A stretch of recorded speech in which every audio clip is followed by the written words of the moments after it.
유초동부 친구들 안녕. 이번 주부터는 유초동부 예배를 교회에서도 드리게 되었습니다.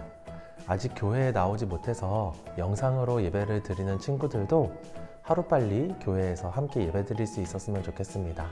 우리 유초동부 선생님들도 우리 친구들과 만날 시간을 손꼽아 기다리고 있습니다. 씩씩하고 건강하게, 하지만 하나님을 예배할 때는 기쁘고 감사한 마음으로 함께 예배를 드려요.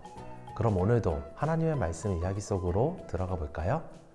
오늘 함께 나누어 볼 하나님의 말씀은 열왕기상 18장 41절에서 46절까지입니다.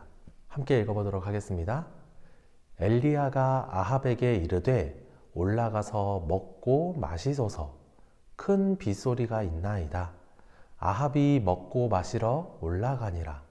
엘리야가 갈멜산 꼭대기로 올라가서 땅에 꿇어 엎드려 그의 얼굴을 무릎 사이에 넣고 그의 사환에게 이르되 올라가 바다 쪽을 바라보라. 그가 올라가 바라보고 말하되 아무것도 없나이다. 이르되 7번까지 다시 가라. 7번째 이르러서는 그가 말하되 바다에서 사람의 손만한 작은 구름이 일어나나이다. 이르되 올라가 아합에게 말하기를 비에 막히지 아니하도록 마차를 갖추고 내려가소서 하라 하니라. 조금 후에 구름과 바람이 일어나서 하늘이 캄캄해지며 큰 비가 내리는지라. 아합이 마차를 타고 이스라엘로 가니 여호와의 능력이 엘리야에게 임하매 그가 허리를 동이고 이스라엘로 들어가는 곳까지 아합 앞에서 달려갔더라. 아멘. 함께 기도드리시겠습니다. 사랑이 많으신 하나님, 오늘도 살아계시고 우리의 기도를 들으시고 예배를 받으시는 하나님을 기억하며 나아갑니다. 오늘 우리가 하나님의 말씀에 집중할 수 있도록 도와주세요. 말씀을 통해 배운 것들을 잊지 않고 삶에서 실천할 수 있는 우리 친구들 될 수 있도록 도와주세요. 감사합니다. 예수님의 이름으로 기도합니다. 아멘. 이번 주에도 지난주에 이어서 엘리야 선지자의 이야기를 함께 나누어 보려고 합니다. 450명의 바알 선지자들과 1명의 하나님의 선지자 엘리야. 누가 이겼을까요? 누가 진짜 하나님인지 겨루었던 이 싸움에서 승리한 사람은 바로 엘리야였습니다. 450명의 바알 선지자들은 아침부터 바알의 이름을 부르고 제단 주변을 뛰어다니고 심지어는 칼과 창으로 자기 몸을 찌르고 상처 입히기까지 했습니다. 바알 신에게 불을 내려달라고 기도한 거예요. 하지만 아침이 지나고 점심이 지나고 저녁이 다 되도록 아무런 일도 일어나지 않았습니다. 그 모습을 이스라엘 백성들이 다 보고 있었어요. 이제 엘리야의 차례입니다. 엘리야는 하나님께 불을 내려달라고 기도하기 전에 먼저 사람들에게 제단에 물을 부어달라고 했어요. 네 동이에 물을 가득 담아서 제단 위에 붓게 했는데요. 1번, 2번, 3번이나 부었습니다. 그렇게 부은 물이 제물과 제단 위에 있던 나무들을 다 적셨습니다. 제단 주변에 파두었던 도랑에도 가득 넘칠 정도였죠. 우리 친구들 혹시 젖은 나무에 불을 붙여본 적이 있나요? 우리가 장작이라고 하는 이 나무 토막들도요, 바짝 말려야지만 불을 붙일 수가 있습니다. 바짝 말랐다고 해서 불을 가져다 댄다고 확 불이 붙는 것도 아니에요. 세고 강한 불씨가 계속 붙어 있어야지만 장작에도 불이 붙습니다. 이런 나무 토막에 물이 잔뜩 적셔져 있으면 어떻게 될까요? 아무리 불을 붙이려고 해도 잘 붙지 않을 거예요. 그러니까 엘리야가 제단과 제물들의 물을 부으면요, 당연히 불이 쉽게 붙지 않을 것입니다. 엘리야는 하나님께 불을 내려달라고 기도하기 전에 불을 더 잘 붙게 하는 것이 아니라 불이 더 안 붙도록 한 거예요. 엘리야가 이렇게 물을 부은 이유는 무엇일까요? 하나님의 능력을 믿었기 때문입니다.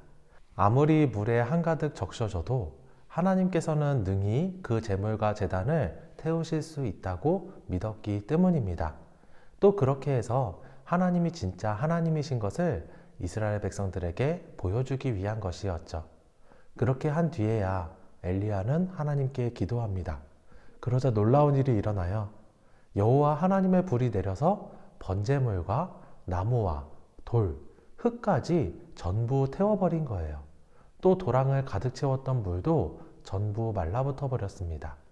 이스라엘 백성들이 그 모습을 보고서 여호와 하나님만이 진짜 하나님이신 것을 알게 되었습니다. 450명이나 되는 바알의 선지자들이 아침부터 밤까지 기도했어요. 하지만 아무 일도 일어나지 않았습니다. 바알은 살아있지도 않고 기도를 들을 수도 없는 우상이었기 때문입니다. 사람들이 만들어낸 우상은 아무 능력이 없었던 것이죠. 하지만 세상을 창조하신 여호와 하나님은 다릅니다. 살아계시고 우리가 기도하면 기도를 들으시기도 하시고 그에 응답하셔서 불을 내려주시기도 합니다. 여호와 하나님만이 진짜 하나님, 참된 하나님이십니다. 그리고 엘리야가 기도했던 그 하나님이 바로 우리가 오늘 예배하는 하나님이십니다. 엘리야의 기도를 들으셨던 하나님께서 우리의 기도도 듣고 계세요. 그래서 우리가 기도한다면 하나님께서도 반드시 기도를 들으시고 응답하실 것입니다. 그런데 이상해요. 엘리야는 기도하자마자 바로 불이 내려왔는데요. 우리가 기도할 때에는 곧바로 응답을 받을 때가 많지 않습니다. 왜 그런 것일까요? 오늘 말씀은요, 그런 질문을 가지고 있는 우리들에게 하나님께서 주시는 말씀이에요. 갈멜산에서 바알 선지자들과 대결하기 전에 엘리야 선지자는 이렇게 말했습니다. 내가 섬기는 이스라엘의 하나님 여호와께서 살아계심을 두고 맹세하노니 내 말이 없으면 수년 동안 비도 이슬도 있지 아니하리라 하니라. 근데 정말로 놀랍게도요, 3년 동안 비가 내리지 않았습니다. 이 일 때문에 아합이 엘리야를 찾으려고 했어요. 하지만 하나님께서 엘리야를 숨겨주시고 보호해 주셨기 때문에 찾을 수 없었죠. 3년이 지난 뒤에 엘리야가 아합에게 찾아왔습니다. 갈멜산에 바알 선지자들과 아세라 선지자들을 모아달라고 했습니다. 바알 선지자들과의 대결에서 이긴 엘리야는 아합 왕에게 이렇게 말했어요. 올라가서 먹고 마시소서, 큰 비소리가 있나이다. 그리고 엘리야는 기도했습니다. 땅에 꿇어 엎드려서 얼굴을 무릎 사이에 넣었대요. 엘리야는 무릎을 꿇고 아주 간절하게 하나님께 기도했습니다. 간절히 기도했으니까 분명 하나님께서도 들으시고 바로 비를 내려주셨겠죠? 불을 내려주실 때처럼 말이에요.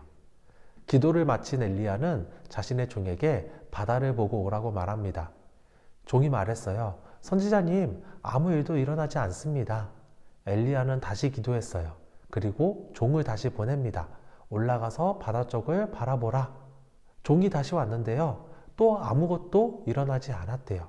이것을 무려 7번이나 반복을 합니다. 7번째 올라갔을 때 종은 바다 쪽에서 사람의 손바닥만한 구름이 일어나는 것을 보았어요. 아주 작은 비구름이었지만 엘리야는 아합 왕에게 비 때문에 막히지 않게 마차를 갖추고 산을 어서 내려가라고 했습니다. 그리고 정말로요, 조금 후에 구름과 바람이 크게 일어나고 하늘이 캄캄해졌습니다. 그리고 큰 비가 내리기 시작했습니다. 엘리야 선지자는 바알 선지자 450명이 하지 못한 일을 해냈어요. 450명의 바알 선지자들이 아침부터 저녁까지 기도했지만 불을 내려오게 하지는 못했습니다. 하지만 엘리야는요, 제단에 물을 붓고도 기도하니까 하나님께서 바로 큰 불을 내려주셨어요. 이렇게 놀라운 기도의 응답을 받은 사람이었지만 그렇다고 해서 엘리야가 매번 하나님의 응답을 바로바로 받은 것은 아니었습니다. 비를 내려달라고 할 때에는 7번이나 기도를 했어요. 어째서 7번이나 기도를 해야 했을까요? 앞에서 6번 기도할 때에는 하나님께서 다른 일을 하고 계셨던 걸까요? 그렇지 않습니다. 하나님께서는 분명히 엘리야의 기도를 듣고 계셨을 거예요.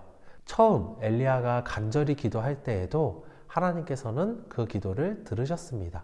그렇다면 왜 7번이나 기도한 다음에 비가 왔을까요?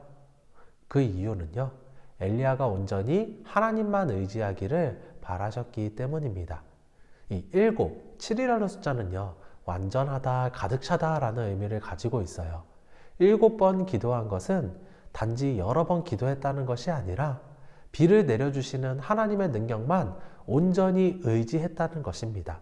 7번의 기도는 하나님에 대한 믿음이 온전하여지고 그 믿음이 가득 채워지는 시간이었습니다. 하나님께서는 우리의 기도도 동일하게 들으십니다. 단 한순간도 쉬지 않으시고 졸지도 않으시고 우리가 기도할 때마다 귀를 쫑긋 세우셔서 우리의 기도를 들어주세요. 하지만 우리의 기도를 매번 곧바로 응답해 주시지는 않으세요. 때로는 우리가 여러 번 기도해야 될 수도 있습니다. 엘리야처럼 7번 혹은 그것보다 더 많이 기도해야 될 수도 있어요. 하나님이 바로 응답하시지 않는다고 해서 우리의 믿음이 흔들릴 필요는 없습니다. 하나님께서는 우리가 온전히 하나님만 의지하고 그 믿음이 가득 채워지기를 기다리고 계시기 때문입니다. 하나님을 향한 우리의 믿음이 온전해지고 우리의 마음을 가득 채울 때에 하나님께서는 반드시 우리의 기도에 응답하실 것입니다. 지난주 보았던 요한 1서 말씀을 다시 한번 보았으면 좋겠어요. 같이 읽어볼까요? 그를 향하여 우리가 가진 바 담대함이 이것이니 그의 뜻대로 무엇을 구하면 들으심이라. 우리가 무엇이든지 구하는 바를 들으시는 줄을 안즉 우리가 그에게 구한 그것을 얻은 줄을 또한 아느니라. 아멘. 우리가 기도하고 하나님께 구할 때에 하나님께서는 반드시 들으실 것입니다. 우리의 기도를 들으시고 응답하시는 하나님을 믿고 담대하게 하나님께 기도하며 나아가는 우리 친구들 되기를 소망합니다. 오늘의 말씀이에요. 온전한 믿음으로 기도해요. 응답하시는 하나님을 믿으며 엘리야처럼 7번이라도 기도하는 우리 친구들 되기를, 절대로 기도를 포기하지 않는 우리 모두가 되기를 간절히 소망합니다. 함께 기도하겠습니다. 하나님 아버지, 7번 기도한 엘리야처럼 우리도 의심하지 않고 믿음으로 기도합니다. 하나님께서 우리의 기도를 반드시 들으신다는 것을 믿게 하시고 기도를 들어주시는 하나님의 능력을 의지하게 해주세요. 믿음으로 기도하게 해주세요. 우리의 기도를 들으시는 하나님을 경험하게 해주세요. 감사합니다. 예수님의 이름으로 기도합니다. 아멘. 하늘에 계신 우리 아버지여, 이름이 거룩히 여김을 받으시오며 나라의 임하옵시며 뜻이 하늘에서 이룬 것 같이 땅에서도 이루어지이다. 오늘날 우리에게 일용할 양식을 주옵시고 우리가 우리에게 죄 지은 자를 사하여 준 것 같이 우리 죄를 사하여 주옵시고 우리를 시험에 들게 하지 마옵시고 다만 악에서 구하옵소서. 대개 나라와 권세와 영광이 아버지께 영원히 있사옵나이다. 아멘.